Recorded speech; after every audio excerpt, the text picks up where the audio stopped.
Hi, my name is Taylor, and this is one of my first videos I've made, I'm going to make, and I'm going to start showing you guys some of my camera collection. Some of the things that I come across, some things I've had for a while, some things I may come new. Some things you may need to know is I'm a big-time thrift store shopper. I like finding cameras at the thrift shop, new, old, cheap, expensive, doesn't matter. I mainly like the thrift stores because they are cheaper. You can normally find a really cool camera for $10 to $20 at a thrift store that can easily be turned around and resold for $100 or so, just depending on the camera. So they're always a good place to find really cool stuff. Today I'm going to show you one of my Pentax cameras. This Pentax camera, I found it at the thrift shop a few weeks back. It's a Pentax K1000. It's a fairly well-known camera, especially in the student photography field, especially if you're learning film and things like that. This is a 35mm film camera. They made the Pentax K1000 from the mid-70s all the way up to the mid-90s, which made it the longest running camera. Basically, it never changed a whole lot just through its time. It did change from the metal, hard metal, to a hard plastic, sometime in the 80s, and that was about the only real change to it. So now I'm going to take you to a closer look at the Pentax K1000, and we'll just go from there. Okay, so now I'm going to show you a kind of a close-up and overview of the camera. We'll just go ahead and we'll start with the lens. This is a Pentax lens. Still have the lens cover, which I thought that was kind of neat because these get lost very easily. So when you find them in a thrift store and still has the lens cover, I always think that's neat. We'll start. It has the 50mm lens, which I believe came pretty standard on the Pentax K1000, and we'll just go ahead and look here.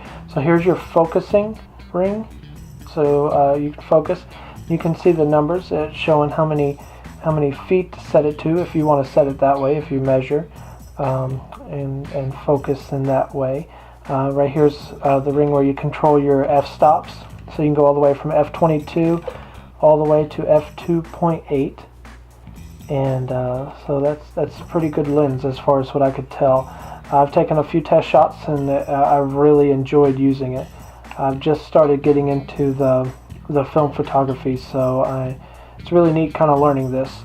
This is the I guess is how you pronounce it, Pentax. You can see the K1000. Now we'll go ahead and we'll move to the rest of the body. You can see right here, you're going to have your where you can set your shutter speed just by turning the dial. One thing about it is it is kind of all tight right in here, so it wasn't the greatest design in my opinion to adjust the shutter speed, but it works. And to adjust your ISO, to adjust it to the ISO film that you have in the camera, you see this little space right here. You can see that's where your ISO is, and what you do is you lift the knob up and then you can turn it and adjust the ISO. And what that'll do is that affects the light meter built inside and let you know that your exposure is correct. And right here you have your winding cock. That's what I call it. So you can cock your film, and then your shutter release button. So that's pretty simple. You've got your film exposure count right there, and so it keeps track of how many exposures you've taken. And then we go right here, and you have your hot shoe for your flash or other attachments that you may have. And then we go a little bit further to the left here, and this is your film rewind. So when you get done, you'd wind your film up. And then in order to open the back, what you'll do is you'll lift it, and then you lift it halfway, and then you'll lift it the rest of the way, and it'll pop open. And that's when you can get into where the film is, and you can see the shutter here. You don't want to touch the shutter because those are fairly fragile and the oils on your skin can mess them up. And so here you would put your 35mm film, and then you would drag it over here and stick it inside there. And then you'd close the back up. Also, when you do open the door, it does reset the film exposure count. So that's how it resets. It's got a little spring inside that lets it know. Now, in order to, this is also kind of important, if you're just getting started with these film cameras like this, in order to wind the film, you need to press this release button right down here.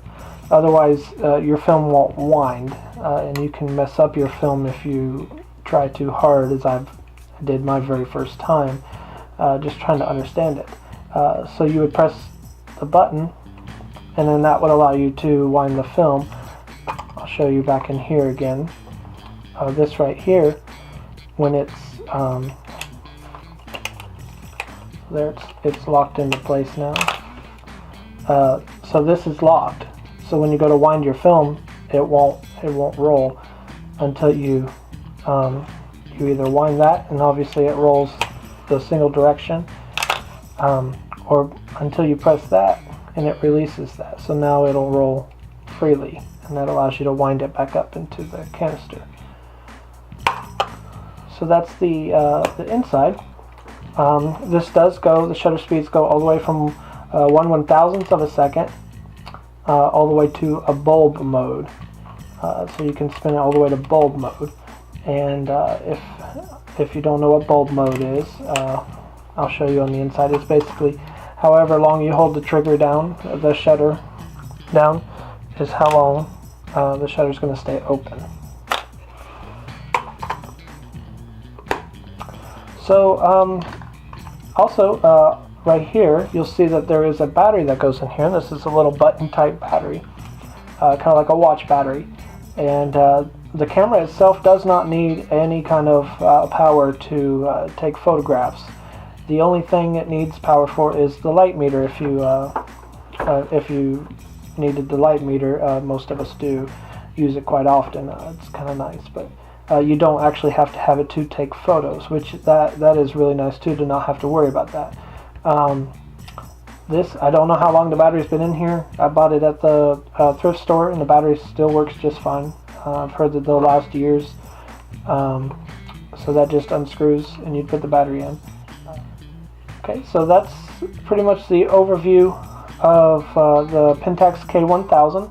I really enjoyed it. I've taken quite a few photos with it, and I really enjoyed the outcome. And again, I'm just kind of switching from the digital to film.